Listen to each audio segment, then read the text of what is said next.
प्यारे बच्चों, मैं हूं आपकी हिंदी शिक्षिका प्रीति। आप सभी का हार्दिक स्वागत है नोवा लर्न बुक्स, जो माउंट एनलाइटमेंट इंटरनेशनल का एक रचनात्मक शिक्षण मंच है। आज का हमारा पाठ है शहीद भगत सिंह के कुछ पत्र। यह पाठ शहीद भगत सिंह द्वारा जेल से लिखे गए पत्रों पर आधारित है। इन पत्रों में उनका साहस, राष्ट्र प्रेम और युवाओं के प्रति गहरी चिंता दिखाई देती है। भगत सिंह केवल वीर सेनानी नहीं, बल्कि एक संवेदनशील और विचारशील लेखक भी थे। वे युवाओं को यह संदेश देते हैं कि सच्ची क्रांति हथियारों से नहीं, बल्कि जागरूकता, आत्मविश्वास और त्याग से आती है। यह पाठ बताता है कि उनका बलिदान आने वाली पीढ़ियों को प्रेरित करने के लिए था और उनके विचार आज भी हमें जिम्मेदार नागरिक बनने की प्रेरणा देते हैं। अध्याय 13 शहीद भगत सिंह के कुछ पत्र। देशभक्ति पत्र। भगत सिंह, सुखदेव और राजगुरु को 23 मार्च 1931 को ब्रिटिश शासकों ने फांसी दे दी थी। ये तीन क्रांतिकारी हिंदुस्तान सोशलिस्ट रिपब्लिकन पार्टी के सदस्य थे, लेकिन उनमें सबसे अधिक लोकप्रियता भगत सिंह को मिली। इसका कारण भगत सिंह की लेखनी है, मतलब वो लिखते भी थे। वे अपने विचारों को लेखों, पत्रों आदि के माध्यम से व्यक्त करते रहते थे। आइए इस अध्याय में उनके द्वारा लिखे गए कुछ पत्र पढ़कर उनके क्रांतिकारी विचारों को जानते हैं। स्वतंत्रता सेनानी जेल से पत्र क्यों लिखते होंगे? क्या ये केवल पत्र निजी पत्र होते थे या इनका कोई सामाजिक उद्देश्य भी होता था? आप किस तरह के व्यक्ति के पत्र पढ़ना पसंद करेंगे? सैनिक के, कवि के, नेता के या वैज्ञानिक के, और क्यों?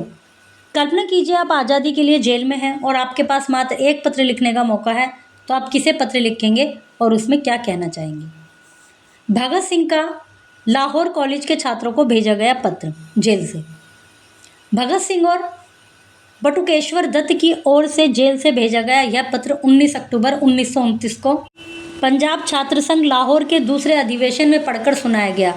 अधिवेशन के सभापति थे सुभाष चंद्र बोस। 22 अक्टूबर 1929 के ट्रिब्यून लाहौर में प्रकाशित किया गया और उसमें क्या लिखा था साथियों? संबोधन था पत्र का। साथियों, इस समय हम नौजवानों से यह नहीं कह सकती कि वे बम और पिस्तौल उठाएं। आज विद्यार्थियों के सामने इससे भी अधिक महत्वपूर्ण काम है। आने वाले लाहौर अधिवेशन में कांग्रेस देश की आज़ादी की लड़ाई के लिए ज़बरदस्त लड़ाई की घोषणा करने वाली है। राष्ट्र इतिहास के इन कठिन क्षणों में नौजवानों के कंधे पर बहुत बड़ी जिम्मेदारी आ पड़ेगी। यह सच है कि स्वतंत्रता के इस युद्ध में अग्रिम मोर्चों पर, मतलब सबसे आगे, विद्यार्थियों ने मौत से टक्कर ली है। क्या परीक्षा की इस घड़ी में वे उसी प्रकार की दृढ़ता और आत्मविश्वास का परिचय देने से हिचकिचाएंगे? मतलब वो उनको मोटिवेट कर रहे हैं। नौजवानों को यह क्रांति संदेश देश के कोने कोने में पहुंचाना है। ये जो संदेश है ये आप लोगों को ही देश के कोने कोने में पहुंचाना है। फैक्ट्री, कारखानों के क्षेत्रों में, गंदी बस्तियों और गांवों की जर्जर झोपड़ियों में रहने वाले करोड़ों लोगों को इस क्रांति की अलख जगानी है। अलख मतलब पैगाम देना है, संदेश देना है, जिससे आज़ादी आएगी और तब एक मनुष्य द्वारा दूसरे मनुष्य का शोषण असंभव हो जाएगा। जब आज़ाद हो जाएंगे तो अभी जो अंग्रेज हमारा शोषण कर रहे हैं वो नहीं कर पाएंगे, मतलब असंभव हो जाएगा वो। पंजाब वैसे ही राजनीतिक तौर पर पिछड़ा हुआ माना जाता है, इसकी भी जिम्मेदारी युवा वर्ग पर ही है। आज वे देश से असीम श्रद्धा और शहीद जतीन्द्र नाथ दास के महान बलिदान से प्रेरणा लेकर यह सिद्ध कर दें कि स्वतंत्रता के इस संघर्ष में वे दृढ़ता से टक्कर ले सकते हैं। ये उनका एक दूसरा पत्र है जो उन्होंने अपने फ्रेंड्स को लिखा था। साथियों, स्वाभाविक है कि जीने की इच्छा मुझमें भी होनी चाहिए।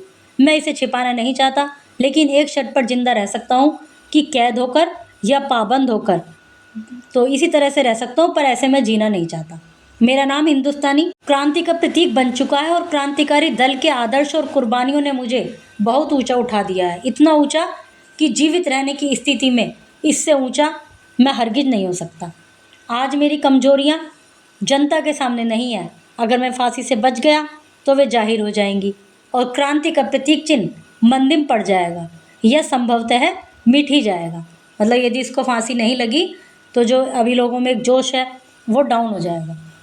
लेकिन दिलेराना ढंग से हंसते हंसते मेरे फांसी चढ़ने की सूरत में हिंदुस्तानी माताएं अपने बच्चों के भगत सिंह बनने की आरजू किया करेंगी। मतलब मैं जिस तरह से एक दिलेर रूप से फांसी चढ़ूँगा तो हिंदुस्तानी माताएं चाहेंगी कि उनके बच्चे भी ऐसे ही बने, आज़ादी के लिए लड़ें। देश की आज़ादी के लिए कुर्बानी देने वालों की तादाद इतनी बढ़ जाएगी कि क्रांति को रोकना साम्राज्यवाद या तमाम शैतानी शक्तियों के भूते की बात नहीं रहेगी। मतलब इतने लोग आज़ादी के लिए आगे आ जाएंगे कि फिर ये जो शक्तियाँ हैं ये हमें रोक नहीं पाएंगी। हाँ, एक विचार आज भी मेरे मन में आता है कि देश और मानवता के लिए जो कुछ करने की हसरतें मेरे दिल में थी उनका 1000वां भाग भी पूरा नहीं कर सका।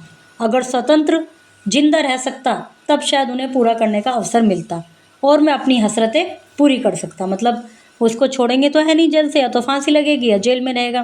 तो उनका कहना है कि इससे अच्छा तो फांसी लग जाए, क्योंकि मैं इस गुलामी में नहीं रह सकता, कैद में नहीं रह सकता और मैं अपनी हसरतें भी पूरी नहीं कर सकता। इसके सिवाय मेरे मन में भी कभी कोई लालच फांसी से बचे रहने का नहीं आया। मुझसे अधिक भाग्यशाली कौन होगा? आजकल मुझे स्वयं पर बहुत गर्व है। अब तो बड़ी बेताबी से अंतिम परीक्षा का इंतज़ार है। कामना है कि यह और नज़दीक आ जाए। आपका साथी भगत सिंह। भगत सिंह का अपने भाई कुलवीर के नाम पत्र। लाहौर सेंट्रल जेल 3 मार्च। यह उन्होंने लिखा था लाहौर सेंट्रल जेल से 3 मार्च 1931 को। प्रिय कुलवीर, तुमने मेरे लिए बहुत कुछ किया। मुलाकात के वक्त खत के जवाब में कुछ लिख देने के लिए कहा, कुछ अल्फाज लिख दूं। अल्फाज मतलब शब्द, बातें। बस देखो, मैंने किसी के लिए कुछ नहीं किया, तुम्हारे लिए भी कुछ नहीं। आजकल बिल्कुल मुसीबत में छोड़कर जा रहा हूँ। तुम्हारी ज़िंदगी का क्या होगा? मतलब मैं जो काम करके जा रहा हूँ तुम सब मुसीबत में हो, उसमें गुजारा कैसे करोगे? यही सब सोचकर काँप जाता हूँ। मगर भाई हौसला रखना, मुसीबत में कभी मत घबराना। इसके सिवा और क्या ही कह सकता हूँ। अमेरिका जा सकते तो बहुत अच्छा होता, मगर अब तो यह भी नामुमकिन मालूम होता है। आहिस्ता आहिस्ता मेहनत से पढ़ते जाना। अगर कोई काम सीख सको तो बेहतर होगा, मगर सब कुछ पिताजी की सलाह से करना। जहाँ तक हो सके मोहब्बत से सब लोग गुजारा करना। इसके सिवाय क्या ही कहूँ। जानता हूँ आज तुम्हारे दिल के अंदर गम का समंदर ठाटे मार रहा है, मतलब बहुत दुख है। भाई तुम्हारी बात सोचकर मेरी आंखों में आंसू आ रहे हैं, मगर क्या किया जाए, हौसला करना।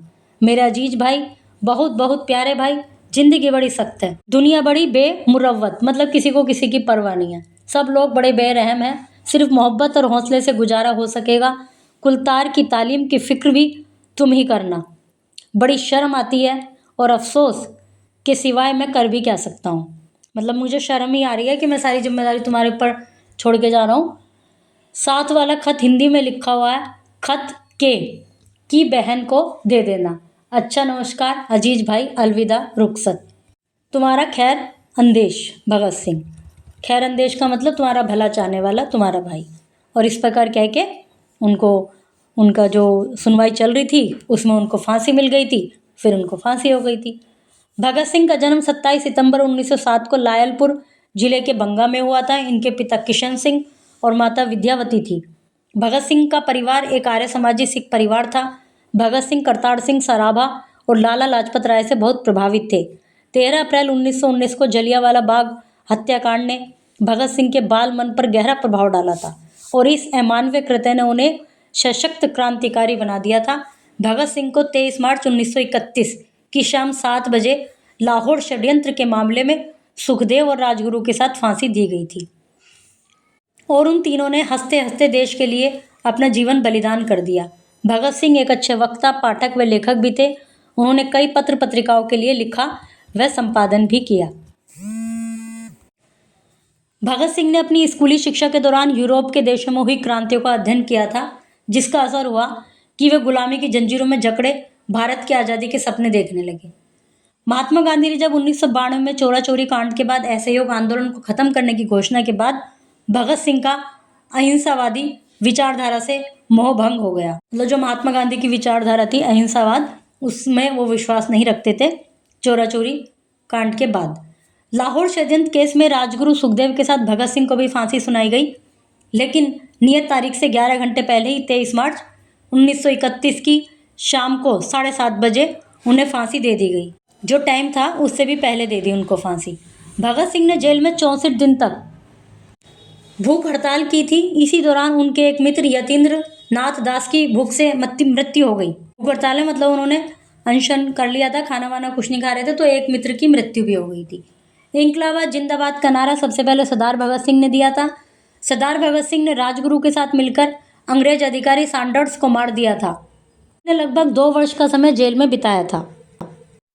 प्रिय बच्चों, इस पाठ से हमें यह सीख मिलती है कि देश प्रेम केवल भावनाओं का विषय नहीं, बल्कि कर्तव्य, त्याग और सही सोच का परिणाम है। हमें भगत सिंह के आदर्शों से प्रेरणा लेकर अपने जीवन में ईमानदारी, साहस और राष्ट्रहित को सर्वोपरि रखना चाहिए। अगली कक्षा में हम फिर मिलेंगे, एक और प्रेरणादायक और ज्ञानवर्धक पाठ के साथ।